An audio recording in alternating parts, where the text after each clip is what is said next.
Mga tauhan sa Florante at Laura. Florante, ang pangunahing tauhan, anak ni Duque Briseño at Prinsesa Floresca. Isang matapang na mandirigma at magaling na mag-aaral sa Atenas. Mahal niya si Laura at ipinaglaban ang kanyang bayan. Laura, anak ni Haring Linceo ng Albania at ang minamahal ni Florante. Isang maganda at matalinong dalaga. Naging biktima siya ng kasakiman at pagkakanulo ni Conde Adolfo.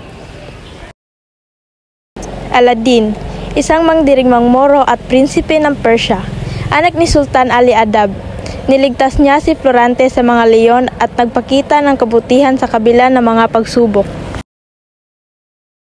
Florida, ang kasintahan ni Aladdin, isang matapang na babaeng Moro na nagligtas kay Laura.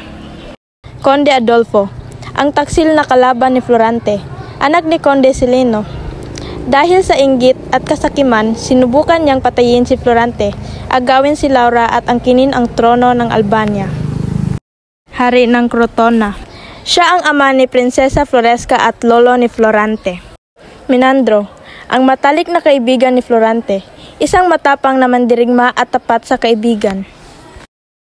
Duque Briseño, ang ama ni Florante at tagapayo ni Haring Linceo, isang matalinong pinuno at mapagmahal na ama. Prinsesa Floresca, ang ina ni Florante at asawa ni Duque Briseño, namatay siya dahil sa sakit. Haring Linceo, ang mabuting hari ng Albania at ama ni Laura, naging biktima siya sa pagkakanulo ni Conde Adolfo. Sultan Ali Adab, ang sultan ng Persia at ama ni Aladdin, nagpakita siya ng kalupitan at kawalan ng hustisya sa kanyang anak. Emir, isang Moro na naghangad na patayin si Laura ngunit siya'y di nagtagumpay. Conde Sileno, ang ama ni Conde Adolfo. Menalipo, ang pinsan ni Florante na nagligtas sa kanya noong sanggol pa siya. Antenor, ang guro ni Florante sa Atenas, isang pantas na nagturo kay Florante ng karunungan at kabutihan. General Osmalik, isang general ng Persia na nakipaglaban kay Florante. General Miramolin, isang general ng Turkey na nakipaglaban kay Florante. Mga kawal ng Albania.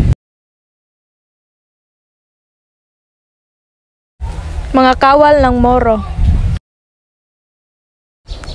Lahat ng gumanap sa Florante at Laura.